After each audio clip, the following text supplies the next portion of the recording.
Hello everyone, welcome back to the channel for a new video. Today we're going to be taking a look at another brand new Black Series figure, and that's this guy in front of you, the Geonosian Warrior from Attack of the Clones. So without further ado, as always, let's take a look at the packaging that this guy comes in, and then we'll move on to the figure itself. So here is the packaging for the Geonosian Warrior.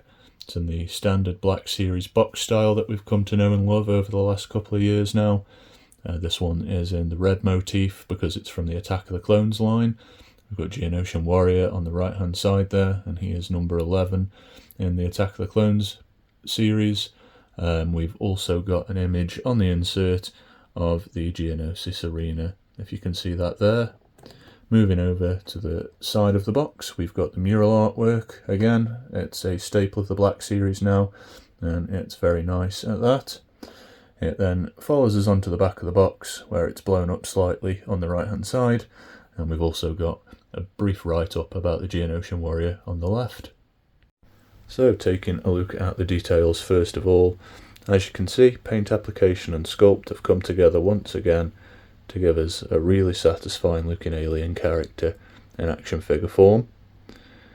The paint application, especially on the arms, but also throughout the figure overall, has got a somewhat subtle green shade into it, really enhancing the bug-like quality of the Geonosians.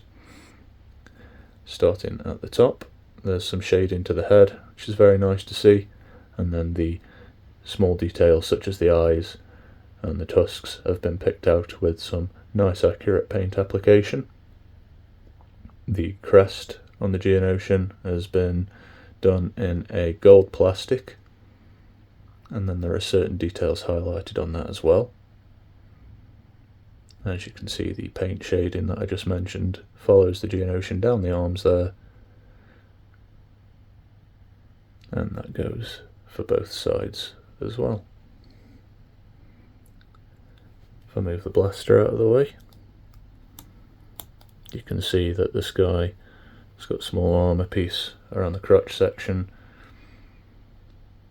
that traditional Geonosian design that we are all familiar with, and as you can see, no detail has been spared on that. It's been highlighted very well, and it is worth noting that this is a loose piece, so as you're posing your Geonosian around, you can finagle that to suit whatever pose you get this guy in, whether it be a more static museum pose, or if you're going for an action oriented one, then I think that should suit your needs very well.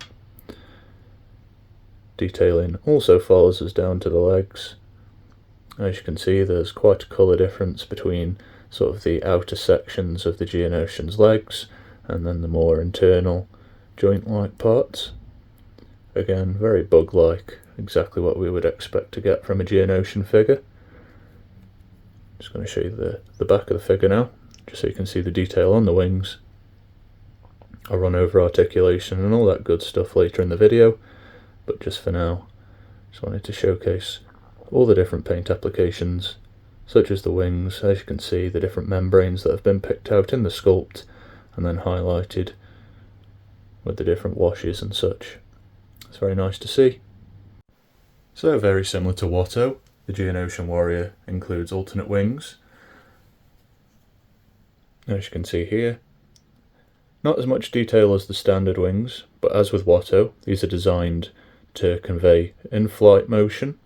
So the wings are thicker plastic, much more translucent, and have been shaded just to give the appearance that they are vibrating, I suppose, to get this guy into flight. These are relatively easy to swap out. Whilst I won't be showing that on camera, I will show these wings on the figure in the next segment. And also again, just as Watto comes with, we do get a new flight stand for this guy, which can be plugged into his back. This is actually different to the one that Watto came with. It is longer, so it's nice to see a unique sculpt for such a new accessory as well, especially since it's been made to accommodate a larger figure in comparison. So great stuff there from Hasbro. Again, this is moderately clear, very subtle, nice surface area. This is everything I want from a flight stand and an action figure. I don't understand these companies that put out flight stands that are really huge and take away from the overall look of the figure. I think they should be as subtle as possible, whilst allowing them to look like they're in flight. So that's a very nice bonus, and I appreciate that. And then just bringing the Geonosian back in. The final accessory to talk about really is the Sonic Blaster that you see these guys use in Attack of the Clones and throughout the Clone Wars. This has been detailed as you would expect, mainly cast in a light brown plastic, but then there are some grey applications, some darker brown parts, lots of nice sculpting details though, as you can see down the handle there. No detail has been spared once again. And then on the barrel of the weapon, that's been painted in a solid green. Maybe it would have been nice to see that in a translucent green, just for some more added effect, but it's been done very neatly, and it's nice to see regardless. That just slots into the Geonosian's hand, as you can see there, very easily. It does move around a little loose, but then when you support it with the other hand, it does allow you just to get it into different positions that you would like rather easily. Have him holding it. He's about to fire it. Really, really nice. Maybe in the future, if we get these guys in a different format, we can see the spears that a couple of them have in the arena. That would be cool to see.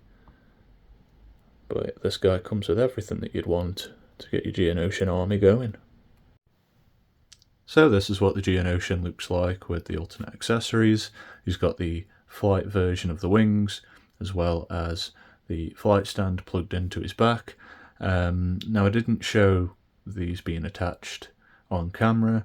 The wings are fairly straightforward to swap out, they're just on small ball joints, but the flight stand on this guy was a pain in the backside to actually plug in. I'm still not convinced that I've done it properly now, but I'm worried that if I push it in any harder, it's just going to break the joint, or it'll get stuck inside and then cause something to break. But I will just give you a look at how these accessories are on the figure. As you can see, more translucent wings, just to portray that he's flying through the air. And then the stand plugs in the back of the figure here. It's just hidden by the back of the waist armour. As you can see, it's quite a deep joint. I would recommend warming it up before trying to put that in there. I probably should have done that and it would have been a bit easier, but I just wanted to get this review film for you guys. So I'm going to run through articulation now, just very briefly, just to detail what this guy brings to the table, as he's a brand new sculpt. He has a ball joint in the upper head, as well as the base of the neck, so you can get plenty of range of motion there. Great for all your different poses. There is ball joints or ball hinges in the shoulder, but they also drop down a touch, similar to import figures. So there's lots of motion available on offer there. It's got ball hinged elbows, and the ball jointed wrist has returned for this guy, which is awesome to see. Big fan of that. He's got a ball joint at the torso there. There are ball hinged hips on this guy, and then ball hinged knees in two different places, so that you can get that iconic Geonosian stance, and then ball hinges at the feet, which also pivot side to side as well. And it's worth noting that just like Watto, the wings are articulated on this guy. It doesn't matter which set of wings you've got, they both offer the same amount of movement, so they're plugged in to the Geonosian on ball joints. And then the smaller of the wings is also attached to the other wing with a further ball joint, as you can see there. So that gives you lots of range of motion, allowing you to get this guy into some more dynamic flying poses, or obviously if you have the other wings on, some more at rest poses. So that just about brings us to the end of my review on the Geonosian Warrior. Thank you guys for tuning in. I hope I've done this guy justice, and giving you an in-depth look at this figure. Is this one that you'll be picking up? Are you going to get multiple to army build? Drop me a comment, let me know. Just let me know what you think in general, and I'll be back with my final review of this wave, and that will be Torn Wii very, very soon. So please subscribe if you haven't already, click the like button, and be sure to follow me on Instagram if you want to see HD pictures of this whole wave, as they're up now, available to take a look at. As always guys, thanks for watching, and may the force be with you always.